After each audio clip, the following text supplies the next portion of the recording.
그렇게 주님이 싫어서,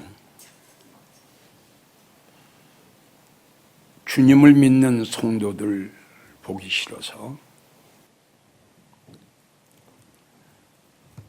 주님을 믿고 주님을 따랐던 그 믿음의 성도들을 잡아서 감옥에 넣고 조롱하고 멸시하고 전대했던 아주 독한 사울이라는 청년이 어느 날 다메섹 도상에서 주의 음성을 듣게 되고 주님을 만나게 됩니다. 여기서 사울이라는 사람이 인생이 바꿔지는 순간이죠. 너무 그리고 너무너무 놀라운, 사울이라는 그 사람에게는 정말 너무너무 큰 기회,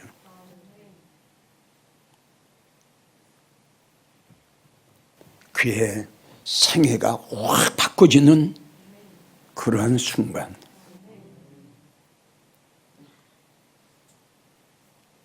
우리 하나님께서, 우리 예수님께서 그를 강권 잡으셔서 주의 종으로 삼으시죠. 그렇게 예수를 핍박했던 이 사울이라는 청년이 바울이 되고 나서 많은 교회에게, 고린도, 에베소, 갈라디아, 골로새 많은 교회와 그 교회에 다니는 성도들에게 설교를 할 때 눈물을 그렇게 흘리면서 얼마나 강렬하게 설교를 하고 편지를 써서 보낼 때마다 종이가 다 젖을 정도로 눈물을 쏟으면서, 눈물을 흘리면서 편지를 써서 보냅니다. 전국에서 이 설교를 듣고 계시는 성도 여러분, 여러분들은 그동안 믿음 생활을 해오면서 목사님한테 애절하게 눈물 흘리면서 쓴 편지,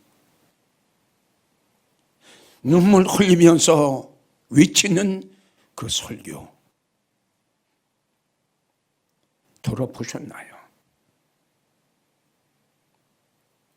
장로님, 권사님, 집사님, 하나님이 제일 기뻐하시는 것은 로마서 12장 1절이나 요한복음 3장을 보면은 예배인데, 그렇게 예배에 엉망으로 생활하고 바빠서 예배 참석 안 하고 피곤하다고 안 하고 교회가 멀다고 안 오고 이 핑계 저 핑계 대면서 그렇게 예배를 빠지면 됩니까? 집사님, 뭘 통해서 하나님 앞에 영광을 돌리고, 뭘 통해서 십자가에 나를 위해 피 흘려 돌아가신 그 예수님의 그 피 흘림에 보답을 할 겁니까? 무엇으로? 무엇으로 하나님의, 무엇으로 십자가의 그 놀라운 사랑과 희생의 은혜에 보답하렵니까? 뭘 가지고? 이런 편지 받아보셨나요? 예배가 얼마나 중요하다는 이 편지를 받아보셨나요? 한국 교회에 편지 쓰는 사람들은 많은데 편지의 내용이 중요하네요. 편지를 쓰는데 어떤 내용으로 편지를 쓰느냐? 편지의 내용이 중요하지 않겠어요?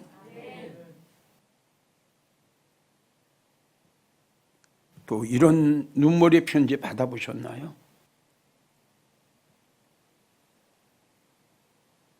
성도님, 처음에는 참 찬양도 뜨겁고 믿음도 뜨겁고 기도도 참 뜨겁고 봉사도 열심히 했고 충성도 했건만 왜 요새 장로님, 권사님, 집사님 믿음이 왜 그렇게 떨어지고 약해졌나요? 왜 그렇게 식어졌나요? 무엇 때문에요? 권사님, 집사님 첫 믿음을 잃었네요. 첫사랑을 잃어버렸네요. 언제까지 그렇게 차지도 않고 덥지도 않는 피치근하게 믿음 생활을 할 겁니까? 요한계시록 2장을 보세요. 우리 하나님 주님께서 뭐라고 말씀하셨느냐? 무엇 때문에 어디서 너의 첫사랑이 떨어졌는가를 빨리 찾아라. 만약에 네가 찾지 않으면 촛대를 내가 옮겨버릴 거다. 얼마나 무시무시하고 얼마나 무서운 말씀입니까? 촛대가 뭡니까? 이걸 옮겨가면 어찌할 겁니까? 눈물을 흘리며 애타게 부르짖는 썼던 이 한 통의 편지 받아보셨나요?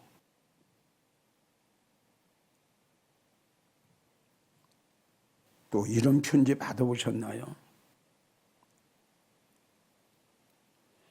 믿음 생활 한 지가 그렇게 오래됐다고 자랑하고 난 믿음 생활 한 지가 40년, 50년, 60년 됐다고 그렇게 자랑했던 네가 네 모습을 봐라. 그 추한 모습, 그 더러운 모습, 벗어버려야 할 걸 벗어버리지 못하고 세상 옷을, 죄악의 옷을 뒤집어 쓰고 있는 네 모습을 좀 봐라. 그렇게 믿음 생활을 오래 했으면서 생각이 그렇게 안 달라지든 마음이 그렇게 안 달라지든 그 성격이나 성품이 그렇게 안 바꿔지든 말하는 것도 안 바꿔지고 생활하는 것도 안 바꿔지고 믿음 생활 한 지가 그렇게 오래됐다면서 왜 그렇게 변화가 안 되냐? 주님은 에베소 4장 22절을 봐라. 교만의 옷도 벗어버리고 거짓의 옷도 확 벗어버리고 위선의 옷도 확 벗어버리고 그 더러운 옷을 벗어버려야 그 냄새나는 옷을 벗어버려야 내가 너에게 새 옷을 입혀주지. 그 옷을 입고 있는데 네가 새 사람이 될 수 있냐? 집사님, 우리 예수님은 새 사람 되는 것을 원하신답니다. 권사님, 성경을 보세요. 이스라엘 백성들이 왜 광야에서 다 멸망했는가? 변화가 안 됐습니다. 그럼 그들이 하나님의 만나와 하나님의 말씀과 설교를 못 들었나요? 아니요. 들었지요. 여호수아 갈렙 두 사람을 제한 나머지는 생각의 변화, 마음의 변화 두 가지가 안 되기 때문에 생활의 변화가 안 왔어요. 그들은 참 불쌍한 사람이 됐어요. 가나안 땅을 못 돌아갔어요. 그 젖과 꿀이 흐르는 그 귀한 그 하나님의 축복의 땅을 못 돌아갔어요. 생각이 안 바꿔져서. 난 여러분들에게 이야기를 했지요. 생각은 자동차로 많은 핸들과 마찬가지다. 예배 쪽으로 핸들을 틀면은 교회를 찾아오게 돼. 핸들을 세상 쪽으로 틀면 세상으로 가게 돼. 핸들을 돈으로 틀면 돈의 노예가 돼버려. 핸들을 예수님 쪽으로 틀면은, 핸들을 예배 쪽으로 틀면 집행일을 직구도 예배 참석해. 여러분, 이러한 눈물의 편지를, 이런 눈물의 설교를 들어보셨나요? 또요. 다음 편지 내용이 무슨 내용일까요? 집사님은 주님 참 사랑한다고 그랬죠. 내게 있는 모든 것 다 아낌없이 주님을 위해 드립니다. 그 찬송 불렀죠. 내가 가지고 있는 모든 것 다 주님을 위해 드린다고 찬양했죠. 그런데 왜 그렇게 11조 안 드립니까? 왜 그렇게 감사할 줄 모릅니까? 왜 하나님 앞에 그렇게 인색합니까? 큰 예수님의 12제자 택함을 받았던 유다. 아유, 어찌해서 그 엄청난 그 은삼시대 그런 일만 안 했으면 지금쯤 예수님 보좌 옆에서 이스라엘 12지파를 다스릴 수 있는 엄청난 축복을 받았을 텐데, 아니 그까지는 뭐 돈 몇 푼 때문에. 오늘날 이러한 성도들이 한국교회에 얼마나 많은지 몰라. 돈 몇 푼에 물질 얼마나 많아. 요것 때문에 사로잡혀가지고 그 엄청난 영원한 축복을 그냥 받지 못한 아주 어리석고 미련하고 불쌍한 성도. 예수님 당시 때만 유다가 있는 게 아니라 지금도 유다가 있어. 예수님 당시 때만 부자 청년이 있는 게 아니라 지금도 있어. 집사님, 권사님, 너무너무 가슴 아픕니다. 하나님 앞에 인색하면요, 기도에 응답이 없어요. 아무리 이사야 1장 15절을 보면 아무리 기도를 많이 해도요, 하나님이 그 기도를 안 받으신답니다. 우리 주님께서 머리를 돌리신대요. 네 기도 안 듣겠다는 거예요. 예레미야 3장 44절인가 거기를 보면요, 내가 어려워서 하나님 나 좀 도와주세요. 우리 가정에, 내 자녀에, 내 사업에, 내 신상에 이런 일이 있으니 하나님 이거 주님의 도우심이 아니면 해결할 수가 없으니 도와주세요. 그랬더니 성경을 보세요. 우리 하나님께서 구름을 가리워서 내 기도가 하나님 앞에 상을 날지 못하도록 막아버린다. 어떤 성도? 하나님 앞에 인색했던 성도. 어떤 성도는 옥합도 깨요. 어떤 성도는 사환처럼 그러한 예물도 드릴 수 있어요. 그건 뭐냐? 믿음에 따라서, 그리고 주님의 사랑과 주님의 은혜를 내가 얼마나 내 마음속에 품었느냐, 딱 이겁니다. 마지막 편지, 이런 편지 받아보셨나요? 장로님, 권사님, 집사님, 이제 주님 오실 때가 다 됐답니다. 주님 오실 때가 다 됐답니다. 이 세상에 일어나는 징조를 보세요. 지금 우리가 겪고 있는 신종 코로나 바이러스, 하나님 재앙입니다. 앞으로 더 무서운 재앙이 올는지 모릅니다. 그 큰 연병이 올는지 모릅니다.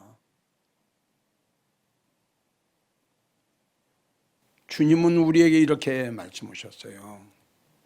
너희가 하루에 일기는 분별할 줄 알면서 어찌하여 이 악하고 음란한 시대를 분별 못하느냐. 너희가 살고 있는 시대가 노아의 때야.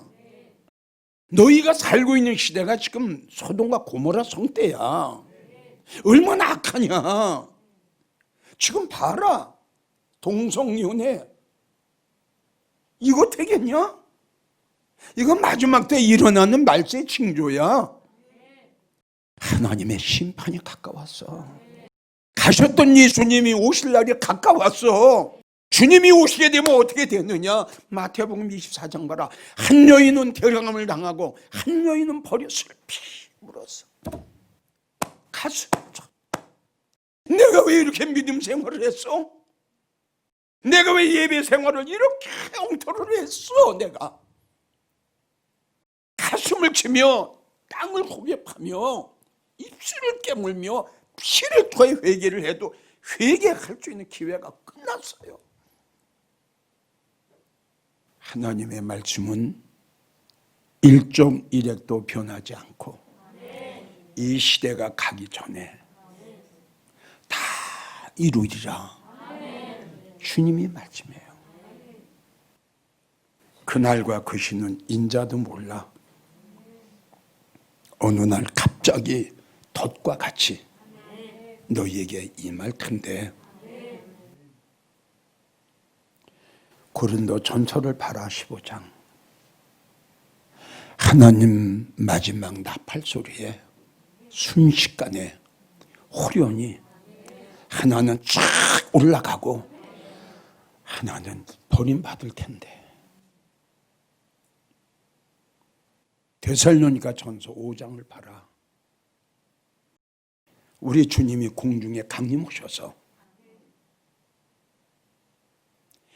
예배 생활 잘했던 성도들, 주님을 기다리고 하늘의 소망으로 살아가고 믿음의 정죄를 지켰던 성도들, 우리 주님께서 끌어올려 가셔. 끌어올려 가셔. 호련히. 엘리야하고 엘리사 봐라. 둘이 길을 걸어가 옛말 옛 이야기 하다가 순식간에 호련히 하늘에서 불소리가 내려와 휘리바람을 확 하고 엘리야가 올라갔지 않냐. 너희가 믿음 생활을 하다가 한 성도는 데려감을 당하고 한 성도는 버림을 받을 거야. 버림받으면 어떻게 되는 줄 아냐? 7년 대환란 속에 들어가. 죽기를 구해도 요한계시록을 봐라. 죽음이 피해. 얼마나 고통과 얼마나 아픔이, 내가 내 목숨을 끊으려고 해도 죽음이 피해버려. 죽을 수가 없어. 마태복음 3장 10절. 이미 도끼가 나무 뿌리에 놓였으니 좋은 열매를, 아름다운 열매를, 믿음의 열매를, 사랑의 열매를, 성령의 열매를, 예배의 열매를, 말씀의 열매를 맺지 않는 자는 내가 찍어버린다.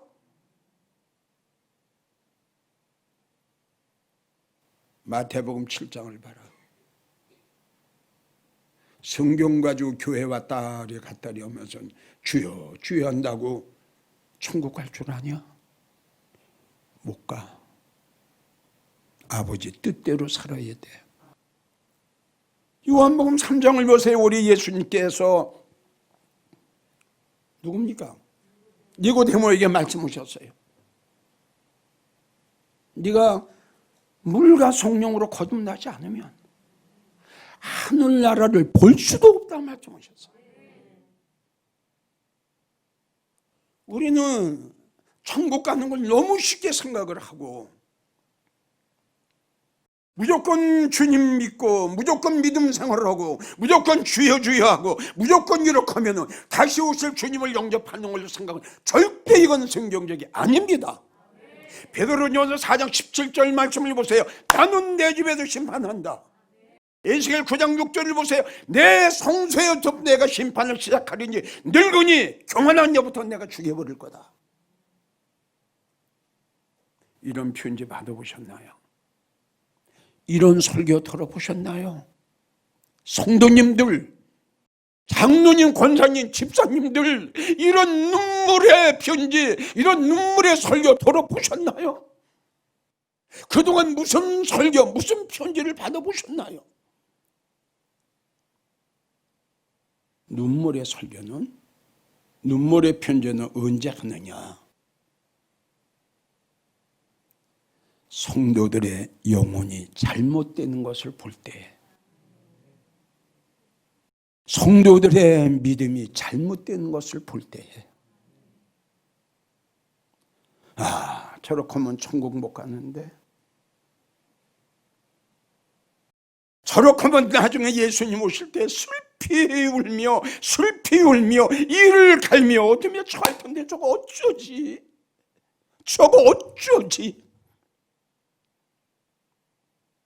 성도님들, 우리 예수님이 이 땅에 오신 목적을 여러분들이 알으셨으면 좋겠어요. 저는 이런 설교를 할 때 굉장히 속상합니다. 우리 예수님이 아버지의 영광의 보좌를 버리시고 이 땅에 오시고 십자가 지신 것은 제일 첫째가 우리 영혼 구원이에요. 영혼 구원. 그럼 가장 중요한 것이 영혼 구원이니까 우리의 영혼이 잘 돼야 되지 않겠어요? 요한 3서 2절을 보세요. 내 영혼이 잘 되기를 원한다. 내 영혼이 잘 되기를 원한다. 내 영혼이 부하기를 원한다. 내 영혼이 살찌기를 원한다. 우리 영혼을 말씀하셔요. 그런데 이렇게 영혼이 중요한데 한국교회 성도들이 영혼이 중요한 걸 이렇게 몰라요. 너무너무 몰라요. 자, 죄해도 모든 성도들은 육신의 죄를 생각만 합니다. 죄하면은 많은 성도들은 육신의 죄만 생각해요. 그런데 성경엔 영혼의 죄가 나와요. 영혼의 죄가 나와요. 자, 성경에 뭐라고 말씀을 하셨냐? 하박국 2장 10절을 보면 네 영혼에게 죄를 범하게 하지 마라. 제일 영혼에게 죄를 범하게 하는 것은 우상에게 절하는 것, 우상을 섬기는 자들과 함께 하는 것, 형제를 미워하는 것, 형제를 시기하는 것, 형제를 질투하는 것, 영혼의 죄예요. 수십 년 동안 믿음 생활했다고 하는 분들이 육신의 죄만 알았지 영혼의 죄를 모르고 있으니 어떡하죠? 그냥 영혼의 죄는 엄청나게 짓고 있으면서도 난 죄 진 게 없어. 왜 이 말을 할까요? 육신의 죄만 생각했기 때문에. 육신의 죄도 중요하지만 영혼의 죄는 아주 무섭습니다. 잘못하면 용서 못 받습니다. 우리가 이스라엘 역사를 보세요. 이스라엘 백성들은 성경을 찾아보면 만국 중에서 하나님의 성민으로 택했다. 하나님의 성민으로 택함받은 이스라엘 백성들이 어떤 죄를 졌느냐? 우상을 섬겼어요. 주님은 하나님 뭐라고 하셨느냐? 노발대발 하셨어요. 에스겔 15장 11절인가 보면 네가 우상을 통해서 나를 배신했으니 나 또한 너를 아껴보지도 않고 택한 백성이에요. 긍휼을 베풀지도 않고 더 무서운 것은 이 책에서 너의 이름을 내가 도말할 거다. 가장 용서받을 수 없는 죄가 우상을 섬기는 죄, 우상과 함께하는 죄, 우상을 섬기는 자들과 함께하는 죄. 우리 한번 아주 간단히 생각합시다. 부처 앞에 가서 절을 했다. 이게 무슨 육신의 죄예요? 도둑질을 했나요? 사기를 쳤나요? 뭘 했나요? 무슨 죄예요? 영혼의 죄. 뭘 훔쳐야 육신의 죄지요. 죽여야 살인자가 되죠. 미움이 뭐예요? 안 보여요. 마음으로 짓는 죄예요. 이게 무서운 거예요. 그런데도 죄인지 모르니 어쩌죠? 용서받기가 아주 힘든 영혼의 죄를 지으면서도 이걸 죄인 줄 모르고 있으니 왜? 이것이 죄라는 편지를 보낸 사람이 없어. 이렇게 하면 안 된다고. 이렇게 하면 영혼이 저주를 받게 된다고. 이렇게 하면 영혼 구원받기가 어렵다고. 이런 편지를 써서 보내야 될 텐데. 이런 설교를 하는 목사가 없어요. 예레미야 44장 7절을 보면 큰 악을 행하여 너의 영혼을 해하게 했구나. 아이고 주여 이거 보세요. 여기서 하나님 말씀하신 큰 악은 무슨 악이죠? 우상한테 절을 했어요. 우상을 섬겼어요. 이사야 3장 9절을 보면 네 영혼에게 화가 있어. 아우 주여. 성도 여러분 보세요.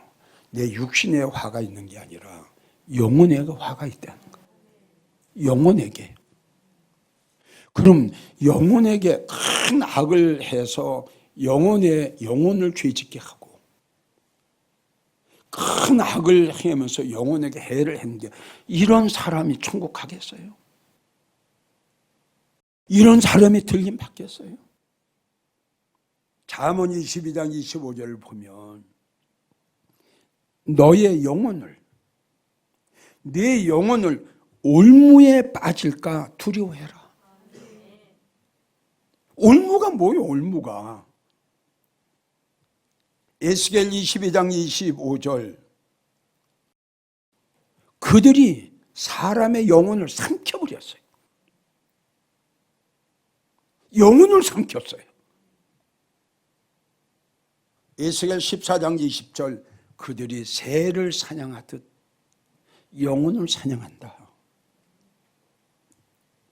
베드로 후서 2장 14절 굳세지 못한 영혼들을 미혹한다. 성도 여러분, 거짓 목자, 싹군 목자,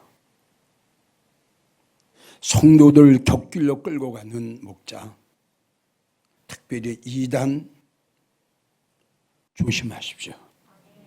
이들에게 걸리면 영혼 죽습니다.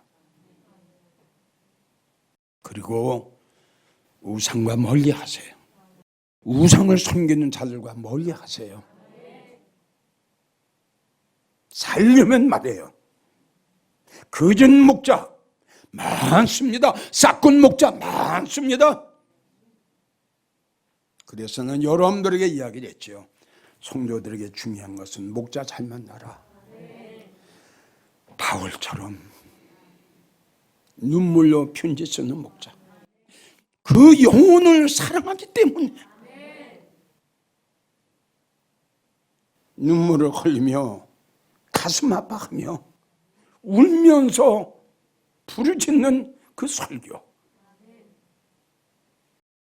바울 사도가 가슴이 아파서 막 가슴을 치면서 안타까워서, 너무너무 안타까워서 눈물로 편지를 쓴 거는 그들의 영혼이 잘못되기 때문에, 육신이 잘못되는 것보다 그들의 영혼이 잘못되는 것을 보았기 때문에. 저렇게 믿음 생활을 하면 영혼이 더럽혀지고, 저렇게 믿음 생활을 하면 영혼의 죄를 짓게 되었는데, 어찌해서 이 무지한 백성들이 영혼의 죄를 지으면서 깨닫지 못하나? 그래서 눈물의 설교는 배워서 하는 것도 아니고, 누가 하라고 그래서 하는 것도 아니고, 그 영혼을 사랑할 때 그 영혼이 잘못되는 것을 보고 그 영혼을 사랑하니까 눈물의 편지를 쓰고 눈물의 설교를 안 할 수가 없지요. 두 번째, 어느 때 눈물의 편지를 쓸까? 어느 때 바울이 울었을까? 어떤 때 나도 울었을까? 누가 나에게 목사님의 성도를 보실 때 가장 불쌍하고 안타깝고 마음이 아팠을 때 어떤 성도를 보시고 목사님이 가슴 아프고 우십니까? 라고 묻는다면, 설교는 듣기는 들어도 깨닫지 못하는 성도, 참 가슴이 터질 것 같더라고요. 정말 가슴이 너무너무 아파 잠을 못 자겠어요. 아무리 목매어 외쳐도 이런 설교 들으면 조금 변화되겠지, 안 보여요. 내가 오늘 이런 설교를 정말 간절히 이렇게 해야 된다고, 이렇게 믿음 생활을 해야 된다고 간절히 외쳤으니, 이제는 좀 바꿔지고 변화되고 새로워지고 뭔가 생활을 통해서, 행함을 통해서 뭐가 나타나겠지. 그리고 봅니다. 안 보여요. 변화되는 그의 모습이 안 보여요.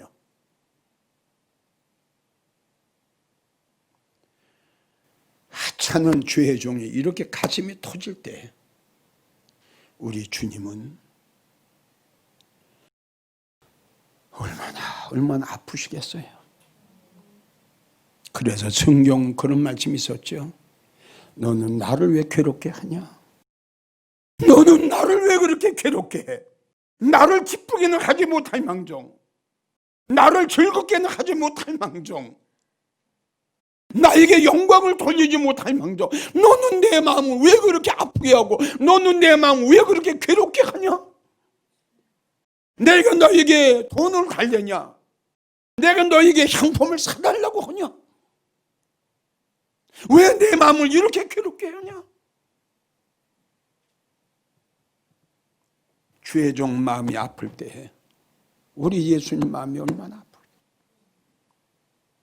주님이 이런 말씀 하셨죠. 깨닫지 못하는 이스라엘 백성들 보고, 야, 피리를 불어도 춤을 추지 않는구나. 내가 애곡해도 울지 않는구나. 이스라엘 백성들아, 내가 애곡하지 않든, 너의 영혼을 위해 내가 울고 있지 않든, 그래도 회개할 줄 모르는구나. 그래서 성경은 이렇게 기록이 돼 있죠. 잠언 5장 6절을 보면 자기 길이 든든치 못해도, 믿음이 든든치 못해요. 준비하는 게 든든치 못해요. 제대로 된 데가 한 군데도 없어요. 예배 생활을 제대로 합니까? 믿음 생활을 제대로 합니까? 주님으로 해서 온 건 아무것도 없는 거예요. 영혼이 제대로 됐습니까? 하나님의 말씀에 굳게서 반석 위에 내가 지금 집을 짓고 있습니까? 아무것도 된 게 없어.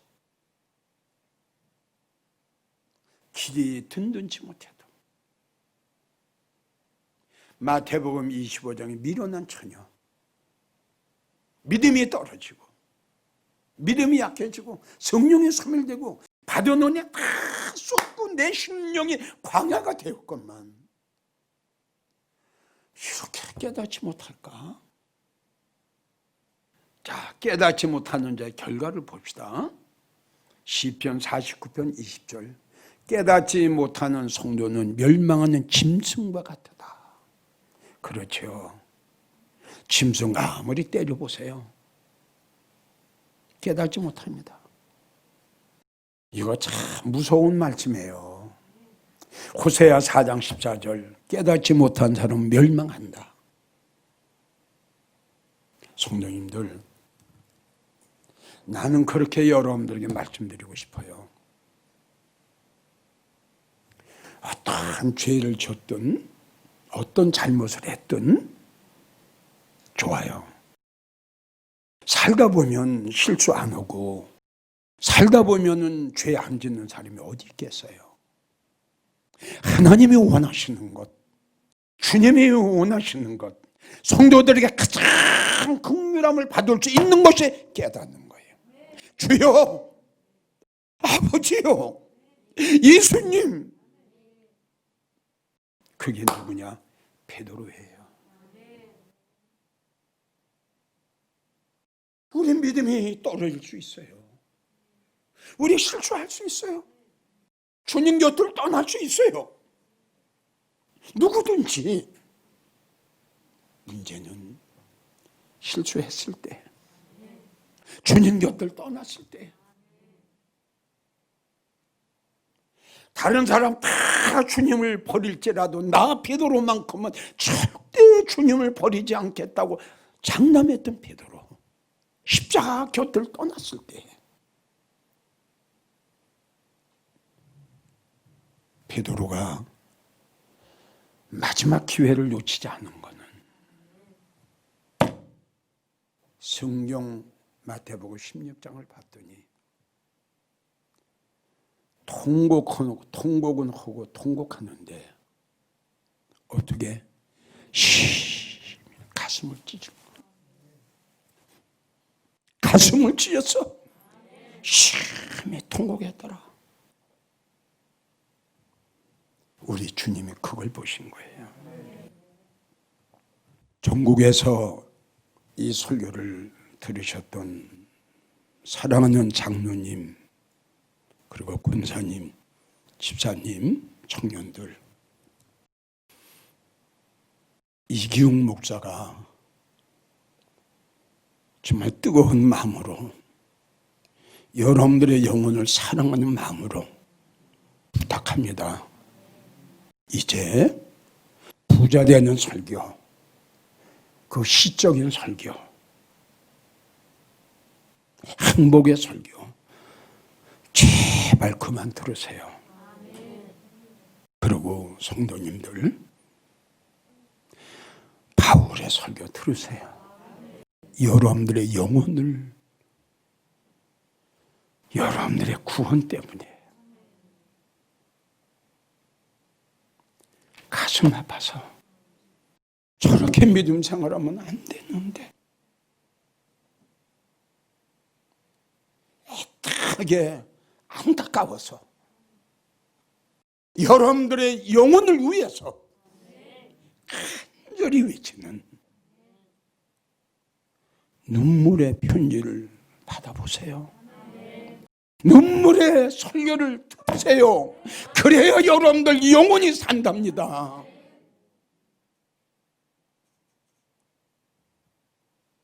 주님 오실 때 슬피 울는 성도가 안 되려면 영원히 잘 되시고요.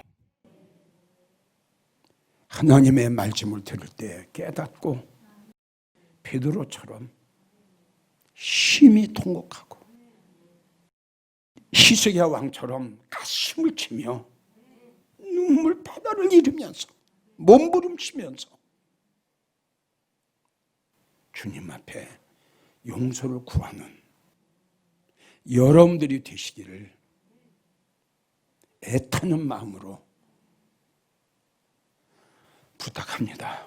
마음 다해 사랑합니다.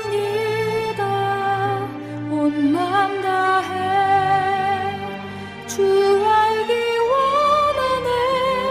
내 모든 삶